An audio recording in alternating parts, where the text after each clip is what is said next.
है नहा युद्ध कया चोंथोक्तना अमंग माइतेंगो लिपुन माइते लिपुन का हाइना मयाम मयाम चोंथोरिबा कोकोमी का हाइना चोंथोरि मयाम से इलेक्शन लापुका दा समाइना थोना लेना थबक तौबियो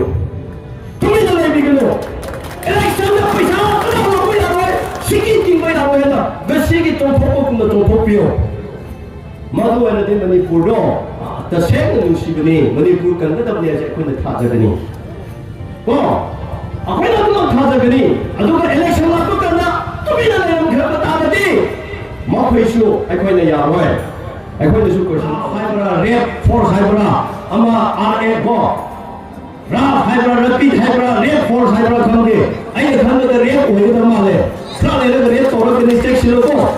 यु तो नोय का सलबी ने फुफु फुरगा ये मत माइती ने अखोइ लेमसि को आई युमदा आई खबर तोले दुगु मपा नि लागा हुई ये सागा गुना को ओना ते नबी आब्रोने अदो अखोइ लिटना अखोइ लुचिन पुरेदा अदो येंगा लेबो नंबो मी दुगु मागी थौवाई यावरि ब्रोने कोक्तु चालारि ब्रोने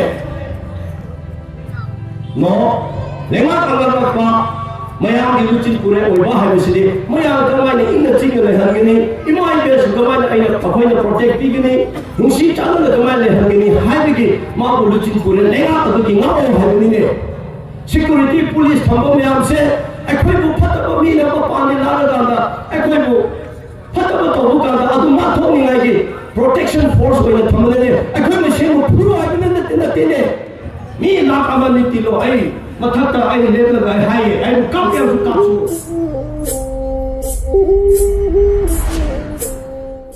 सेंगा हाइबदा मणिपुर दे इमा इबेल हाइबसे यामना कोइ चौथोकनिङाइनि मोय लेरमबदगी गसी मणिपुर सु अखै कनबा ngमखिबनि होजिकसु तुंगसु मणिपुर कनसे हाइबो कांदा इमा इबेल इचन सिंगी थोना आदुना अखै कनगदबनि आदुना थामंगा सूर्य होजिक मणिपुर दा थोकलिबा थोदोक असे पुनमक से अहिंग नुंथिं नुंदां खाइदना इमा इबेल सिंगरा पाइबि सिंगा अवा कया खांगदना नाक सेंगदना लेरिबो पुनमक से अंगप्पा मनि अदुदा आइना हपचनिंगदि तौदबुबु अखोइना तौरिबो तौदोकिबो मयाम से यामना डेमोक्रेटिक ता लीगली मीना चु तमजबा याबा थनाबुदि लेबा अदुगा पुलिस अमा प्लान अमदा अखोइ लेरगा फजना अमुक पांथोपा चथबा हाइबसिदि मदुमक अखोइ तौनिङा होनसि अखोइना मणिपुर कनसे हाइबगि तमकता नत्रगा लाम खेनबनि हाइबगि तमकता अखोइ मसक कनानो येलहोमी कनानो हाइब मसक खंदोक्तदना अखोइ मसेंगा अवाबा मुतादना पीदना लेरदि मादो अखोइना मीना नोक्चखिगनि अदुना अखोइ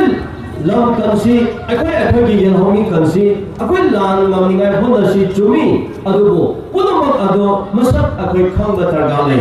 करम मीने येलहोमीनो करम मीना दतबनो करम मीना अखोइना लान तोगदबनो करमाइना लेपा कनगदबनो हाइबदुदि अखोइना पुलिसी अमदा प्लान अमदा तौदब तारदि अखोइ मसे ओनसलप मोंग तौरपा हाइबसे मसे लाइबक यामना थिनिङाइ होय जन मादुदी अखोइ चेक सिंबिबो फै मादुदी मतम पुंबदा चेक सिंसि हाइबसे अखोइ आइना रिक्वेस्ट तौजरी अखोइ करिउबा मसिदा इरांग थोखरे लान थोखरे हाइदना अखोइ मसे येलहोमी मसे चिंगी खंदे तमी खंदे बचिंगना थबक लेबगी मादुगी लांदुगी पुलिसी की तबक्ता नत्रगा मणिपुर थोकिबा प्रिवेलिंग सिचुएशन आदुगी तबक्ता महा थबक लेबगी नत्रगा मागी प्रोग्राम की नत्रगा डॉक्यूमेंट अमा पुथोकगी तबक्ता मरी लेनबा इरान नत्रगा मरी लेनबा सिचुएशन असिगी तबक्ता दिगी आई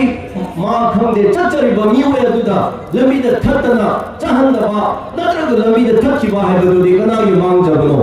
अखोगी मांगजबने हेबा अदुना मदुकुंबा अखोगी मरी लेनबा अखोगी सिचुएशन दा इरान दा मदुगी माइ पाकिंगागी तबक्ता मागी अंगंबदा वाखल लोसिंग पुथोलगा थबक तौजरिबा चचरिबा मिवे सिंगो अखोइदा मदु फ्री हैंडा अखोइदा सपोर्ट तौरगा चाहंगदबने अदुना अदुगुंबा अखोइदा खरा मरकरदा अखोइदा थेनाबा लै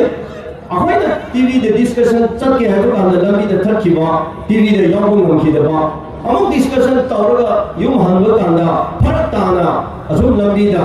इमा इबेल सिंगा थनाबदी यामना लै फबदी फय अदुबो मदुगी करम मोंदा पुलिस तौसरा है खंगदना खरक मरकता थेनखिबसु थोक्तब नते अदो अखोइदा निंग कायबा मा अखोइदा फंखि मदुगुम्बदो अखोइ मतुंग मनावदि चेकसिंग फै मरम अमदा आई इम्फाल लाइबनी आई उखुरदेगिनी वानजिंगदा इरांगदा नत्रगा मरी लेनब सिचुएशन दा आई तरगा ले हायरदि आई तरगा ले कांदा आई लाप ताबनी मरमदि आइसु मणिपुर मचानी आई चिंगी के ओइदसु अदो आई द सिदा तरगा ले हायना आई द लाप कांदा आई वंदा लबी द थखरदि कमाय आई लाकनी अदो न मसी अखोइ नियम नीति चुमना मों ताना पुलिस अमदा अखोइना थबक तौबदुन चुंगनी हायबसे आइना अहनमता इमा सिंगो इचन सिंगो इकाई खुनबगो उपक लोइदना मसीसु आइना इमा सिंगा नोसिं पांगेगी तबता आई थमजनिंगनी सिदा लाइनसि खक्ता नते तपक लेरिबा लेकाय मफम कुदिमक्ता मेरा बाइबी इमा इबेल लेरिबनी मखोइ सिंगसु मसीगे मेसेज से याहंब Phagni अखोइ ngasai aigi mangda aigi oja amana fajana habikhre lamyamagi akhoi angal haiba tara ira boti manamdadi madudi aina mu sukhai da haidresu aina thamjaning made karamba mino mahakaramba makama de hinga me haiba to akhoi mayam da khangjare tajare manipur haiba sidi hojikna ira alapodagi adam ngang putau tawraga yamna sathiba phataba monda jatkadore jatkre madu akhoi checksin ba phai akhoi control taw phai manipur gi mai pakhansi ichat mai pakhansi ichat le hansi aphaba le hansi ati manipuri akhoi gi mi singa hona ga dabani akhoi gi ichat se mi na thangat pa yawe akhoi gi ichat se di manghan ngai kha to hona gani adu akhoi gi ichat phaba manghan ba hai aphaba hai bu to di akhoi gi mi na hona ga dabani adona akhoi na angang oiringeda imphal da lai tamba kumba kana ima ipasingi matamda karmaina haidabra hairaga aina tina rakpa kana aina laikai leimina rakpa kana phara da lairaga akhoi lai tamda da chokhalai ichi no mai te singje ahana ama singa yam da respect leba ikai khudaba utpa culture identity da ko nakta yam wangda rich oiba adumba moi laini lai soda yamna checking tingna tapna marang kaina checking chapa adumba ichi no mai te ni jatini haina khoina lojaya respect yamna lai jaya ko wada su adu lai le su hairaba chokhat khraba akhoi manipur gi wari lising ani lising ahum lei khraba adumba khungan taraba ngarang han lara sema leiba manipur na tine chahi lising ani hena ahum hena akhoi pala khrabani ni adu aina dingsi yes akhoi lepanding tamna america guna china guna russia guna israel guna japan guna korea guna akhoi adu aina ding tamna lepaktu leibam leidaba tarsu akhoi ki leiriba history akhoi lakpa history dadi chahi lising ani ahum hela bani ni makhoi gi akhoi na yam advance hoina chakhatna wakhal da khangde hiram khudi mat khande akhoi yam standard hoina hingda bane akhoi lising ani ahum hena puari lere haira ka akhoi ne hingliba tokholiba onang sana thaba khudi mat sidi masidi mina ikai kumningai yadaba oirabra haibase akhoi na masi khaluba kanda thamoi soya adana manipur se ich ina moite singse akhoi na larik tamala ko kanda imai pasinga moide ahalama singa yamna respect leba ikai khunaba ahalama singa du tobadu haira de madu yathana ko chatpa adumba jati ne china moite singni haira wari se tambiya अबे चिंग तमगा तांखुर का मैते की relation में हमसे कोई वाली ना हिस्ट्री ना नहीं दे दरी दुनिया में माधो हाई रसु अदो ये बता रहे दी वैसे दी अखोई ना माधो नाक तू याम ना नाक शेंग ना इकाई खुना इपाई खुना थंबीरी बा ये होमी इंडिजिनस हाई बा वहाँ ऐसे दी याम भी नहीं इकाई खुना बा लम अदो की मप्पू है बनी ने लम ये होमी इंडिजिनस हाई से करीदा हाई बनो लम अदो की lepak adugi mapuni haibane madudagi horor pham atopodagi lapana tawa lising chehi lising kaya maduda horor khraba lera khraba mi aduda yel homi indigenous haibane ne yel homi haibane ne homi haibase kana no haibase akoi phata batarga leya aduna madugumba na maitegi yamna phajaba heritage haigada maitegi culture identity madugi moi dance to ba lang lai song da taw chat thari ba mayam sidi atopo world da mina chappa ngamde ni akhoi da Christian gi lining chale chumi akhoi gi church kai akhoi sumaile assembly sunday cooking tawai mi mana wanga ma ka dai akhoi di inga chinga tai lang do phoba tawde chato chasing tawde yam si adumai tawai adugai chinga mai te singa sana mahi khangde ama khangde lining laga yamna dress ta afabo white ta hatlaga oina ni ni kholi bas akhoi wala atopo da lete ne mina to bang da bani ne akhoi ni yamni kai khuma bani ne adugumba dharma adugumba culture akhoi hingba tarade ngisi akhoi kari to hon thopra haibasi hana akhoi pha ta ba changi dharma leba mi di corruption to heide dharma leba mi di ai dharma na chumi hana ngak na chapa tarade mi adu afaba mi oigada bani puran na chingkiba oigada bani akhoi na ai dharma sida chumi ai dharma sida chumi hana lawra chatlaga ai dharma gi mini hairaga ai na puran chingkiraga afaba to bang na batarade ai na ai ishor tu da ai ni nai bani masi to oigada bani adu na nisi akhoi lamyamba mahatma tawbira mapuna makse ichina maite maya manipur da lere maya na kari gi tamjada bano akhoi masi tamjadaga akhoi gi lamyamba masi akhoi na nungsi akhoi gi heroni akhoi gi petroni akhoi gi mapuni mala akhoi gi semira bani haina mahasi achumani ai mari khoru to ligni haina tarade nisi akhoi na mala tawre ma thaba ngali na satiba adumai akhoi khona batai ngali ngai to batai adugumba akhoi tamjaba yai akhoi hona batai nisi kari kino akhoi phajana irapotna lamyamba sina phajana adugumba thambira batarasu karamai nisi akhoi manipur da leriba mi singa akhoi gi leader oiriba mayamna adugumba lamcha chata da chalibra habase amta akhoi muna khansene aduna ichina mai te singa aina haining bade poina khoi gi pen da banungai da mayam leramgani adu mai te gi na habase kawo yade mai te gi lamcha chata che wada mina ikai khunari bani akhoi chini na su ikai khunari bani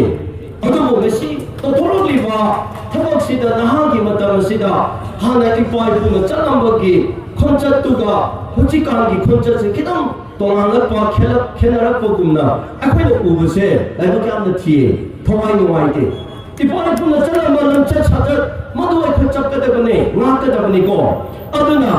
aina haining bade akhoi manipur da lairiba yel homi indigenous haibo meyam se lamasi gi mapuni langi mapu maya amata wakhang si chana lega tai lamasi gi mapu kana no akhoi khanga tai aduga chahi lising kya leira khaba tarade akhoi mi ga atopo ga akhoi gi wakhang se yamna khena na akhoi himba tai natadana phareng turen toraga ko ngara nahang la pukna akhoi puto to budu da akhoi na chongsaladi madu akhoi de ikai ba khongani aduna ngasi aina thamjaning bade adugumba lepa asida manipuri mafam asida isora semidana chambidana hijam irambor lamyamba sikumba akhoi da tamjaningai thamiramba leiramba adugumba masak nairaba akhoi leiramba adugumba tamjaningai oiba leina ngasi kari akhoi gi lepa ta apapal leader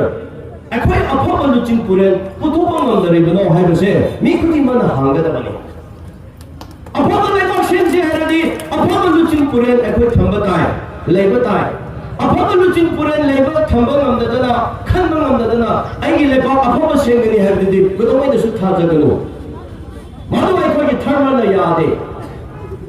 apapal leader ama leiba kada apapal lepa oigada bani aduna aina thamjaningode akhoi praja maya akhoi serana chakadore akhoi lepa se apapal lepa oise akhoi lepa kanse harade akhoi apapal leader khan batai akhoi apapal leader thamba tai ngasi yamna lepa thibadi aina jothong na haijage sauga sausu apapal leader ama akhoi na matam chana singthopa ngamda ba haibase akhoi lepa yamna thire leader apapal ama singba kanda karigi khada ningai lege karigi politicalize to ningai lerige ai khalo yadraga to pa ma hapatai ma yadraga to pa ma hapatai masi ki system je ngasi bani pura ngamda je kari no ichina mai tai sing majority ni tapa ga se khoi mayam na le phamni mayam office de seba sakali bani ꯈꯨꯗꯤꯡꯃꯛꯁꯤꯗ control ꯇꯧꯔꯤꯕꯅꯤ ꯑꯗꯨꯅ ꯈ꯭ꯋꯥꯏꯗꯒꯤ ꯂꯥꯏꯕꯛ ꯊꯤꯕꯗꯤ ꯑꯩꯅ ꯀꯅꯥꯃꯠꯇ condemn ꯇꯧꯕ ꯅꯠꯇꯦ ꯑꯗꯨꯕꯨ ꯂꯩꯕꯥꯛ ꯑꯁꯤ ꯊꯣꯛꯂꯤꯕ ꯃꯌꯥꯝꯁꯤꯗꯤ ꯅꯩꯅꯕ ꯀꯥꯟꯗ ꯊꯃꯣꯏꯗ ꯌꯥꯝꯅ ꯁꯣꯏꯑꯦꯕ ꯃꯁꯤ ꯀꯅꯥꯗ ꯇꯩꯅꯒꯗꯧꯔꯤꯕꯅꯣ ꯑꯩꯈꯣꯏꯅ ꯔꯣꯡ ꯀꯟꯁꯦꯞꯇ ꯆꯠꯈ꯭ꯔꯦꯕ ꯏꯃꯨꯡ ꯑꯗꯨꯗ ꯀꯪꯈꯣꯡ ꯆꯥꯏꯔꯕ ꯇꯥꯔꯗꯤ ꯏꯃꯨꯡ ꯑꯗꯨꯒꯤ ꯃꯄꯥꯗꯨꯅ ꯅꯨꯄꯥꯗꯨꯅ ꯔꯦꯁꯄꯣꯟꯁꯤꯕꯜ ꯂꯧꯕ ꯇꯥꯕꯅꯤꯅꯦ ꯃꯆꯥꯗꯨꯅ ꯀꯃꯥꯏꯅ ꯂꯧꯒꯗꯕꯅꯣ ꯃꯄꯥꯗꯨꯅ ꯍꯥꯏꯕ ꯇꯥꯕꯅꯤꯅꯦ ꯃꯄꯥꯗꯨ ꯌꯨ ꯉꯥꯎꯕ꯭ꯔꯥ ꯅꯨꯄꯤ ꯂꯣꯟꯕ꯭ꯔꯥ ꯐꯠꯇꯕ ꯇꯧꯕꯒꯤꯔ ꯏꯃꯨꯡ ꯑꯗꯨ ꯀꯪꯈꯣꯡ ꯆꯥꯏꯕꯅꯤꯅꯦ ꯑꯗꯨꯅ ꯌꯨꯝ ꯄꯨꯔꯦ ꯌꯨꯝ ꯃꯗꯨꯒꯤ ꯃꯄꯨꯗꯨꯅ ꯃꯥꯒꯤ ꯗꯥꯏ ꯅꯠꯇ꯭ꯔꯣ ꯁ꯭ꯇꯦꯠ ꯑꯁꯤꯗ ꯉꯁꯤ ꯊꯣꯛꯂꯤꯕ ꯃꯌꯥꯝꯁꯦ ꯗꯥꯏ ꯀꯅꯥꯅ ꯂꯧꯐꯝ ꯊꯣꯛꯄ꯭ꯔꯥ ꯀꯅꯥꯅ ꯂꯧꯒꯗ꯭ꯔꯥ ꯍꯥꯏꯕꯁꯦ ꯑꯩꯈꯣꯏꯅ ꯍꯪꯒꯗꯕꯅꯤꯅꯦ ꯑꯩꯈꯣꯏ ꯑꯗꯨ ꯍꯪꯗꯕ꯭ꯔꯣ ꯃꯗꯨꯗꯗꯤ ꯇꯧꯗ꯭ꯔꯒ ꯍꯪꯗ꯭ꯔꯒ ꯆꯨꯝꯊꯣꯛꯇ꯭ꯔꯒ ꯁꯦꯔꯥꯟ ꯇꯣꯔꯥꯟꯅ ꯑꯣꯟꯁꯟꯕ ꯃꯑꯣꯡꯗ ꯆꯠꯈ꯭ꯔꯦ ꯂꯥꯏꯕꯛ ꯌꯥꯝꯅ ꯊꯤꯌꯦ ꯂꯥꯏꯕꯛ ꯌꯥꯝꯅ ꯊꯤꯌꯦ ꯃꯁꯤ ꯄꯨꯝꯅꯃꯛꯁꯤ ꯀꯔꯤꯒꯤꯅꯣ ꯄ꯭ꯔꯖꯥ ꯑꯩꯈꯣꯏꯁꯨ ꯃꯤꯠꯅ ꯁꯤꯡꯅ ꯂꯩꯕ ꯇꯥꯏ ꯉꯥꯏꯍꯥꯛ ꯉꯥꯏꯍꯥꯛꯀꯤ ꯅꯨꯡꯉꯥꯏꯕ ꯃꯥꯒꯤ ꯑꯄꯥꯝꯕꯗ ꯆꯠꯄꯤꯔꯅꯨ ꯃꯅꯤꯄꯨꯔ ꯅꯨꯡꯁꯤꯌꯦ ꯃꯅꯤꯄꯨꯔ ꯀꯟꯁꯦꯅ ꯉꯁꯤ ꯄꯨꯔꯥꯎꯗ ꯂꯧꯔꯤ ꯏꯃꯥ ꯏꯕꯦꯜ ꯑꯍꯤꯡ ꯅꯨꯡꯊꯤꯜ ꯇꯨꯝꯗꯗꯅ ꯂꯝꯕꯤ ꯂꯝꯗ ꯂꯦꯞꯇꯅ ꯂꯩ ꯆꯨꯝꯃꯤ ꯑꯗꯨꯒ ꯏꯂꯦꯛꯁꯟ ꯂꯥꯛꯄ ꯀꯥꯟꯗꯗꯤ ꯑꯩꯈꯣꯏ ꯏꯂꯦꯛꯁꯟ ꯂꯥꯛꯄ ꯀꯥꯟꯗꯗꯤ ꯑꯩꯈꯣꯏꯅ ꯑꯐꯕ ꯃꯤꯗꯤ ꯈꯟꯈꯤꯗ꯭ꯔꯦꯕ ꯑꯩꯈꯣꯏꯅ ꯑꯐꯕ ꯃꯤ ꯈꯟꯈꯤꯗ꯭ꯔꯦꯕ ꯍꯣꯏ ꯐꯠꯇꯦ ꯍꯥꯏꯕ ꯅꯠꯇꯦ ꯑꯐꯕ ꯀꯌꯥꯁꯨ ꯌꯥꯎꯔꯤꯑꯕ ꯑꯗꯨꯕꯨ ꯃꯣꯏ ꯃꯀꯣꯛ ꯑꯣꯏꯕ ꯉꯝꯗꯕ ꯑꯗꯨꯅ ꯑꯩꯈꯣꯏꯅ ꯏꯂꯦꯛꯁꯟꯗ पैसा याम तिंहनबसे अखोय मयाम पाप पुरे मसे चुमथोकसे पैसा मयाम तिंहनदुना अखोय लीडरशिप अफब तब ngमदरे मंत्री ओइगरा एमएलए ओइगरा हे कामदा मागी चंगिबो पैसा मयाम दो हंजनिगा होनबो कांदा फत्तबो वाखल तौरगा ये हॉबी दत्त तबरा हायबद लोय तिंगरगा कंप्रोमाइज तौरगा राइट दो तौरगा चखिने ड्रग का बदु तौरिया खिने मसी फाट अबियोने अदुना इलेक्शन दा मी फबदन खनमदि खनबिरो पैसा तिंहनगनो हंदा लापा एमपी के इलेक्शन दा लागदबो एमएलए इलेक्शन दा आइने हानिसे अखोय केंद्र सु तमाले आइना चिमिने आइगा आइने पनि आइगोदा पालो हाइबे वादते आइ एमएलए वरसु फय ओइदरसु फय एमपी वरसु ओइथाय ओइदरसु फय मणिपुर ले पाप इंग चिंग कोन पालदि आइ ओइनिगाय दगा लेते करा थुकाय बा फटबा अमक सानबदगी आइफसु मदु जुमफोके हन चंगजबो वादने अदुना इलेक्शन दा पैसा मयाम तिंहनबा तारदि आइखोय सिकुम हेने थोखिगनि पैसा थादरगा होनारिबा तौरिबा मयाम सिदा गसि एखोयदा कामखोन चाइहनखरे पुनमक्सि फाताबियो अदुना गसि मणिपुर नुसिए आई इमा लेबा कनसे सना लेबाकनि एखोय नाकसेंसे येलहोमी से मजंदना येलहोमी ओइना फजन लैसे हाबतारदि इलेक्शन लापो कांदा अफाबा मियादो सेन तिंगदना सिकी तिंगदना थादपियो गसि करिगिनो सेंगा हाइजे एमएलए हमफु लेरिबा एमपी लेरिबा मयाम वा नांगबा वा लों थोक्तबसे करिगिरा नोय खंगबरा इलेक्शन दा पैसा मयाम तिंगिबनेना मादु पैसा हंजनिंगाय होदरपदुदा मीगी मथत मोय वा नांगबा ngमदबा सेंटर देगी डिपेंड तौरगा हिंगनेना सेंटर दि मकोक्सिंग वा नांगबा ngमखिदबनिने मादु सोयबदनसु आइसु यावरिबनिने फताबियोने अदुना आइना हाइनिंगसिने मणिपुर कंसे मणिपुर चौकतसि नुक्सि चालना लैसे हायरदि इलेक्शन दा पैसा सिकी तिंहंगनो ngasi imale pagi tamata ngasi irang sida ai mणिपुर की ने नहा युद्ध कया चोंथोक्तना अनमय तेंगो लिपुन मते लिपुन का हाइना मयाम या चोंथोरि बा कोकोमी का हाइना चोंथोरि मयाम से इलेक्शन ला पता दा समाइने थोना लेने थबत तौबियो तुमी द लेबिगनो इलेक्शन दा पैसा कना लोबय लावे सिकी तिंगबै लावे ना गसी की चोंथोकुम चोंथोपियो मधु वाले मणिपुर रो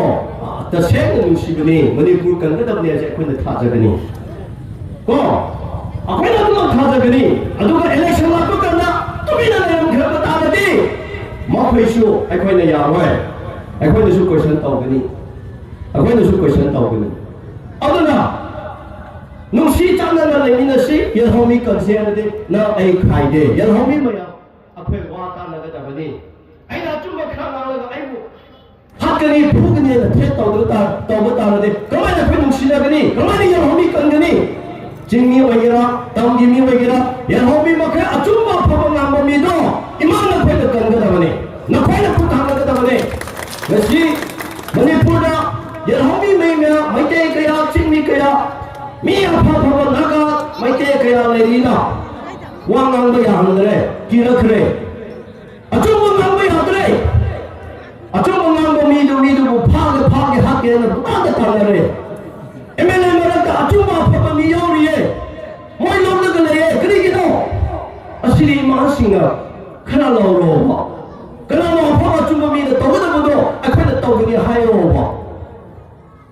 mesti ada kena ngang le hayang ai ngoda ka emyam message samula ke dori bujane TV de ko wang na halap ka na lambi de that laga asam na phar laga tingsa laga ai ngoda ka phar le bini ne ai ngang chu ma ning de ra bani ai chalo he na le ra bani ai mai te gi any brother da ai yaw ro ne ai wa khan na brother khal le adubu iram dan ni ai ko yel ho mi na sing ni ai ko na sing ka tre kana le sing ka kini ha je ai ki thomoi de chak e ra Madu ni ni siya na mula kasi. Ada po itinaw may desin yan homi ako'y masing. Polisi ang ako'y matargalay. Ada na ay na Tanzania made ngasi Manipur gi Lady City Shinju ay kare. Shinju ay na oto kare. Karamba mina aduno adana khang kare. Mapang marang lay kadana. Ako'y siya loy na amu bane, asang bane, angan bane, angaw bane. Mix daw sa laganda. Ako'y siya tatan na lay 세대들 내가 니는 구박부르가 하라오르가 얘기는 내요. 거기 얘기하고 싱싱아 뭐 따이들 내려가 하라오르가 내요. 거기 손은 플라오르가 깎나래요. 그리기 와사에 아파버 리더 둘레 있습니다. 뚱다시 토크니 라크니 강 야봉한다고. 야봉한다 강다가 따르지 아해 싱싱다 따나거다고. 따나시 해서 몰래 있다고. 모두 분노 모두 블라인드 떠러가 ngasi디 양 ताथी ग्रह हजार दबा मोंग दे कोई लाख रे अदना जकी बद जकरे लाख दबा मतलब दे अखोई मणिपुर यनहोमी कसे सेंसे हारे दे अफाब लीडर अदो अखोई थंबता है अफाब लीडर खनबता है अफाब लीडर माना चुबल तो मोंग दबता रदी खुदा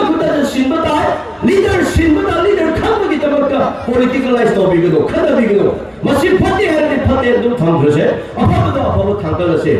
करिगिनो फते मसी लाले सोई रे 강나 마기 못한다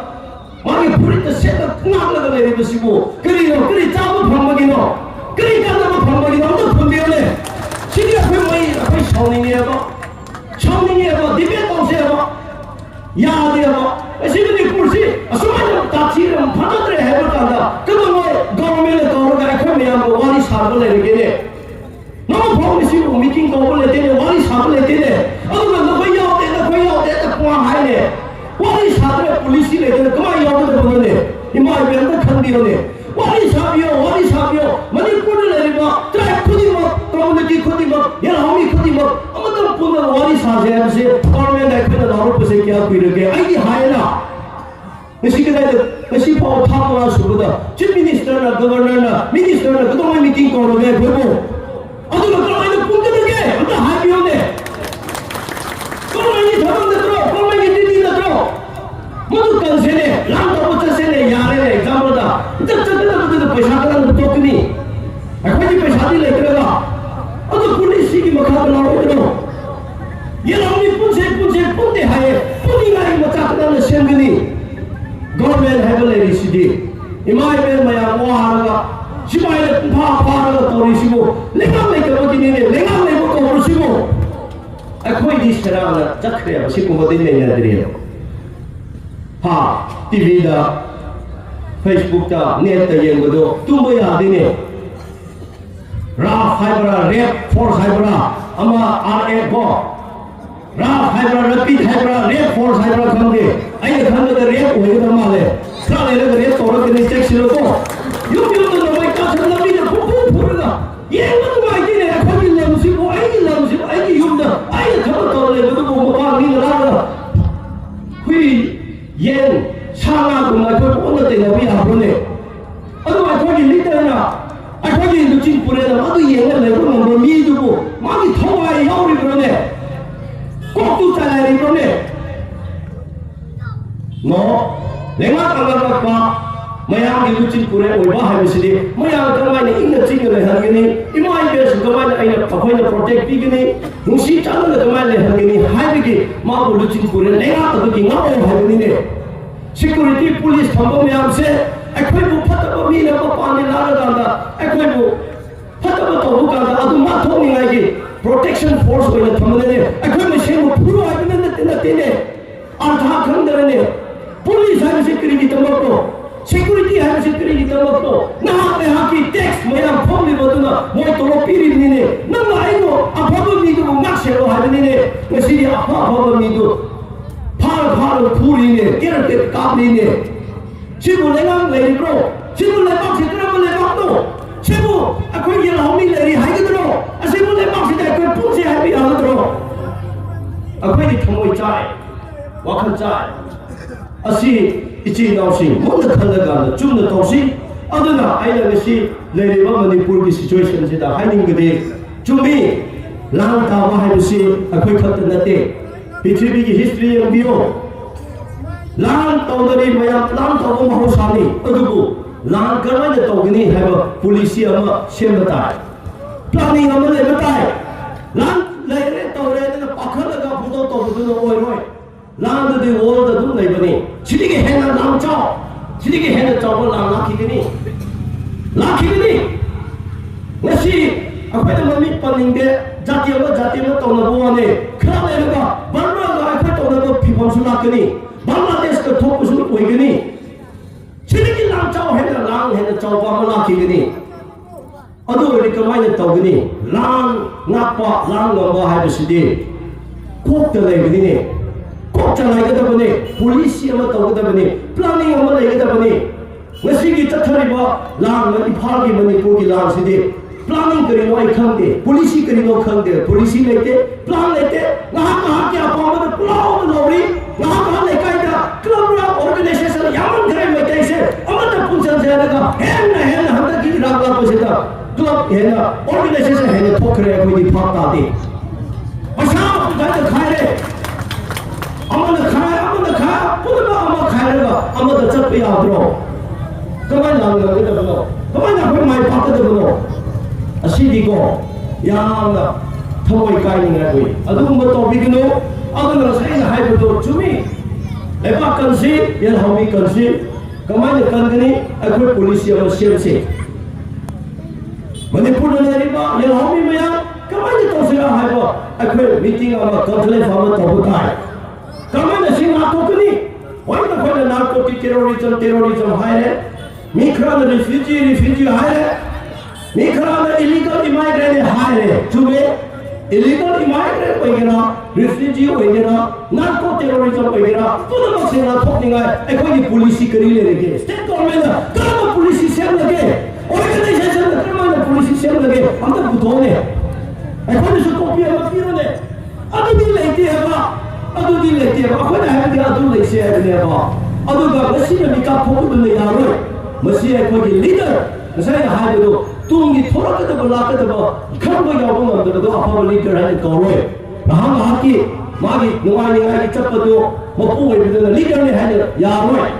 ngasi thomliba chena thomliba akhona awa khangliba ngasi imai ben tumba ya da leriba manipur ngasi sinju oyaliba punamak se ngasi ginate jai kungi kuthagi mamang degi lakhiba tawrakhiba du mahe akhona thomlibani mahe akhona charibani copy है तो मसी थाबरो no चही तरा मंगा मंग थाबा हरबले अखोय करिगी यन हमी सि तुमन नइगे उदरमो अखोय ओइना चही मंगा मंग आइगे टीवी न होइना करि बातु मतन करिगी मते सि तुमन नै करिगी स्टेट गवर्नमेंट सि तुमन नै कोपी थाबदु गानी थाबदु खुशी न थाबरोले नतेने नार्को टेररिज्म है तो नोट कुर्सी में लो थोड़ी खबरे अभी चाहिए तरह मांग खबरे चेक सिलो वाह से लो ना बफे ये लोग में से वाह लो ना बफे मीना हाई बन लो दे ता दे अदु की नहीं सीधे तो अदु की मचा पोप दुना में सीधे पंगल ले रहा बने ने नोई खाओ ने मी इलीगल इमाइग्रेंट रिफ्यूजी चलत पसे मसी चलत पते ने चाहिए तरह मांग देगी मोरे दी तेंगो पाल देगी border le tene fencing taw dene adu gi lut lit pa ta la ra ga sidi imphal area ko shala thang khra dene adu di noi phu da bro kari to ro ne rame koi da pisa khra pi bu to ye na ba gi ro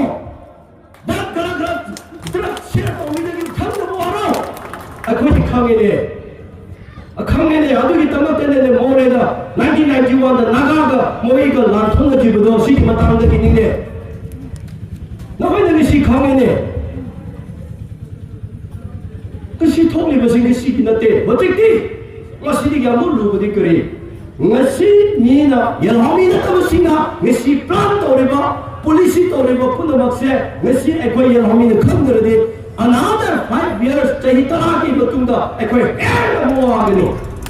ngasi khamda mina toriba do ngasi khamda ba mi leiriye ekoi di khange kari lakdara kari tawdara ekoi di khange laiba gyamna chibadi organization yamandana amana haiba lawnadre punchatu nandre magi anumada tawre pula itin phaminaraga mayamgi collective consensus oiba idea lawdre puna tawri base egi akhoi lekhitaba angal lamyaba hinjam ira bona ngisi hingdaba tarsu magi mo phamdigi leiraga mana kaplamgani ngisi manipur da tawriba akhoi mi sing tawri base ma thamoi son kaplamgani Kaima hingamdana leirama ma tumba yaramoi kana su achumba tawdre achumba tawba saba khattani manipur sira manipur kansena lamba sabani thabakna magi thamoina magi thabak mana tawri baduna de manipur kani ngai di macha yaude sure yaude kala yaurige akoi happy bangame ai mo hayo ai happy bangame mi lak amani tilo ai mathata ai level ai hai ai kap su akhoi huramba tintiba leadership na kari tori ge jin koi khangro jai tara kun moi sanara le je koi kari ke tor le ri ge ma do di chito ke hai daraga election amul lakani magi party apama da chen daraga ai mani purkari tori la ka dhoi de misi mani pur da mla wai bo me ase paisa pai de mi am ko le ka de paisa pai bo ni khat le moi adugine si nakhoi de thau sadaba noi hain sulo de mi do ado lamyama hijab ira bona magi hum bhabda le su ma kadda le ra ngini ai thamoi de ma hina ta ra di tumba ya ra moi chum thokshi aduna si khoi to de badi ulao ga noi ko ka mi si de ka na roi paisa ting ga phone na le ta di ya roi gari to gari lakadaba matam yam lari akhoi manipur kansi yalhomi musitana na laini si yalhomi kansi lari akhoi leader apaba khanse leader apaba khanse ngadade nahada yalhomi kangani habde mapun sida tha da mang su pang we habse ai haiba ngami aduna ne si ai da na hunadate hama sure kai kitabata central government na Manipur ki legaapna tumina ye sanad leiri bano masi question tause masi hada question tause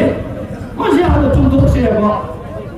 aduna nusira ba imai blessing aina haingde Manipur ki aphaba ki ne hairade akoina tanaba kana thaba ma tawu kada magi apama da tawi tumsi mayam pun sala phajana tanaraga tausi akoi so idea mayam puke akoi wati law haraga Manipur pun se Manipur ta ne ta ulama bosu adusu yaroi isi na mai desing aina se hamda haibani ikai khulu uchari na yam chachaba ahlam singi yam respect tawba nupi singa ram thilesela kokta hi hamla hi ikai khulu ba oida pahla ta otabi la chachaba adu boste ni adu ba jati ni haina ngandari bani nupi amana pene setadana jinka khapen setadana chappada da uge da thonge uje megu ato state di nupi na hapen setadana pene film chama halaga chatte ba akai amma chokati ga adu bole kamne haiba adu ani ngasi akai kare to tai ko aduna lam kanba yalhomi kanba lepa musitana ba lepa ngapa hal sidi polisi na planning na ko ngakta bani ko lawraga langlaga gari mai tharaga khamse lambi da tharaga aduna oiroi emergency masi wang bigdo tausi maram chana tausi masak ham tausi haibo ani ꯑꯗꯨꯅ ꯅꯨꯡꯁꯤꯔꯕ ꯏꯃꯥꯟꯅꯕꯁꯤꯡ ꯍꯧꯖꯤꯛ ꯁꯦꯟꯇꯔꯒꯤ security force ꯃꯌꯥꯝꯁꯦ ꯃꯁꯤꯡ ꯅꯥꯏꯗꯅ ꯊꯥꯔꯛꯈ꯭ꯔꯦ ꯆꯦꯛꯁꯤꯟꯕꯤꯌꯣ ꯃꯁꯤ ꯆꯦꯛꯁꯤꯟꯕꯤꯌꯣꯀꯣ ꯃꯁꯤ ꯑꯩꯈꯣꯏꯒꯤ ꯌꯦꯡꯊꯤꯕꯁꯤꯡꯗ ꯀꯥꯞꯀꯗꯕ ꯅꯠꯇꯦ ꯀꯅꯥꯕꯨ ꯀꯥꯞꯅꯤꯡꯉꯥꯏꯅꯣ ꯑꯩꯈꯣꯏ ꯌꯦꯜꯍꯧꯃꯤꯁꯤꯡꯗ ꯀꯥꯞꯅꯤꯡꯉꯥꯏꯅꯤꯀꯣ ꯃꯁꯤ ꯚꯥꯞ ꯇꯥꯕꯤꯌꯣ ꯌꯦꯜꯍꯧꯃꯤꯁꯤꯡꯗ ꯀꯥꯞꯅꯤꯡꯉꯥꯏ ꯊꯝꯈ꯭ꯔꯕꯅꯦ ꯆꯦꯛꯁꯤꯟꯕꯤꯌꯣ ꯑꯗꯨꯅ ꯉꯁꯥꯏ ꯑꯩꯅ ꯍꯥꯏꯕꯗꯣ ꯔꯦꯗ ꯐꯣꯔꯁ ꯍꯥꯏꯕꯗꯣ ꯂꯥꯁꯇ ꯑꯗꯨ ꯑꯣꯏꯔꯛꯀꯗꯧꯔꯤꯕꯅꯤ ꯑꯗꯨꯅ ꯃꯁꯤꯒꯤ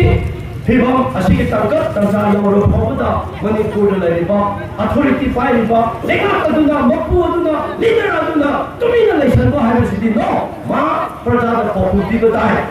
ꯄ꯭ꯔꯖꯥꯅ ꯑꯗꯨ ꯄꯤꯗꯕ ꯇꯥꯔꯗꯤ ꯍꯌꯦꯡ ꯍꯟꯆꯤꯠꯃꯛ ꯃꯥꯗꯨ ꯁꯤꯗꯣꯛꯄ ꯇꯥꯏ ꯑꯗꯨ ꯅꯠꯇ꯭ꯔꯗꯤ ꯄꯨꯂꯞ ꯂꯧꯔꯒ ꯑꯩꯈꯣꯏ ꯌꯥꯔꯣꯏ ꯍꯥꯏꯕꯁꯦ ꯑꯩꯅ ꯊꯝꯖꯅꯤꯡꯉꯤ ꯌꯥꯝꯅ ꯍꯥꯏꯅꯤꯡꯉꯥꯏ ꯂꯩꯔꯤ ꯑꯗꯨꯕꯨ ꯑꯩꯁꯨ ꯂꯥꯞꯅ ꯍꯟꯒꯗꯧꯔꯤꯕꯅꯤ ꯃꯇꯝ ꯂꯩꯇꯦ ꯅꯣꯡꯃ ꯑꯃꯨꯛ ꯑꯩꯈꯣꯏ ꯅꯨꯡꯉꯥꯏꯕ ꯃꯇꯝꯗ ꯑꯆꯥꯄꯣꯠ ꯑꯃꯨꯛ ꯄꯨꯟꯁꯤ ꯉꯁꯤ ꯑꯣꯔꯒꯅꯥꯏꯖ ꯀꯃꯤꯇꯤ ꯁꯨꯃꯥꯏꯅ ꯁꯤꯟꯕꯤꯔꯤꯕ ꯃꯌꯥꯝꯗ ꯑꯩꯒꯤ ꯂꯥꯛꯃꯤꯟꯅꯕ ꯃꯔꯨꯞꯁꯤꯡꯁꯦ ꯑꯔꯥꯏꯕ ꯅꯠꯇꯦ ꯂꯣꯏꯅ ꯀꯩꯅꯣꯁꯤꯡ ꯈꯛꯇꯅꯤ ꯑꯣꯖꯥ ꯑꯦꯝꯕꯤꯁꯟ ꯑꯝꯇ ꯂꯦꯞꯊꯣꯛꯄꯤꯌꯨ ꯑꯣꯖꯥ ꯑꯦꯝꯕꯤꯁꯟ ꯃꯍꯥꯛ ꯊꯧꯅꯥꯎꯅꯤ ꯃꯥꯅ ꯑꯩꯈꯣꯏ ꯏꯝꯐꯥꯜ ꯅꯥꯒꯥ ꯄꯤꯄꯜꯁ ꯐꯣꯔꯝꯒꯤ ꯀꯟꯚꯤꯅꯔꯅꯤ ꯑꯣꯖꯥ ꯑꯊꯣꯝ ꯇꯥꯡꯋꯦ ꯔꯣꯡꯃꯩꯅꯤ ꯃꯥꯁꯤꯅ ꯔꯣꯡꯃꯩ ꯏꯝꯐꯥꯜ ꯔꯣꯡꯃꯩ ꯌꯨꯅꯤꯌꯟꯒꯤ ꯚꯥꯏꯁ ꯄ꯭ꯔꯦꯁꯤꯗꯦꯟꯠꯅꯤ ꯑꯣꯖꯥ ꯍꯣꯡꯀ꯭ꯔꯣ ꯁꯤꯝꯔꯦ इम्फाल नागा पीपल फोरम की सेक्रेटरी ने ओजा इस्लाम बताता दल कपियो बासो मिलोंगे की कोई फोरम पीस की ने सुमाइना ओजा केनो दु लेकरबा अदुमाइना आइना आइसी यामना इंपोर्टेंट वे आइना लामिना से लापनी हायेंसु अखोई की हंदर की इशू दा लेखिदबा हवाई कथोक्रिबा लेपाकी मयाम सिगे अखोई के केनो यूनिवर्सिटी मनाक्ता अचाउबो प्रोग्राम अदुगी पांथोगदौरी अई अदुदसु यावगनी वांगांगनी अदुगा अरोइबदा अइना थमजनिंगबदे अइना इमोशनल ओइना खरा कन्ना ngamजिबसे सेराना लौबिगनो अखोइ लेबाकसे तांफोन चाइरे अखोइ हमते सेनसे अखोइ हमते फजन सेनसे अखोइ फापुसी चाकना लेनिनसे अखोइ चाकप लेपाक हरसी हाइबेगी तमकता अइना मासे खरा हाइजबनी अइना नामबदा कनामता ममी पंजिबसु लेते MLA मैम है MLA फतबदी लेते MLA दुदा अफब कया यावरी लौसिंग हाइसिंग कया यावरी अदुबु अखोइना चुथोपा मतम मतमगी अखोइना लथो लौसिंग तौबददी दरगा यामना लेरे हाइबसिदी ngasiगी सिचुएशन थामना सुरु फावबदा करिमत कंट्रोल तौबु ngमना लेबसिदी इमासिंग मसिदी अमुतंगी लौबियो मसिदी चुतरे हाइबसे थिदोनी नसि अखोइ मीदा अमदा लान तौए हाइदना लेपा लाए हाइदना अखोइ होमी मसे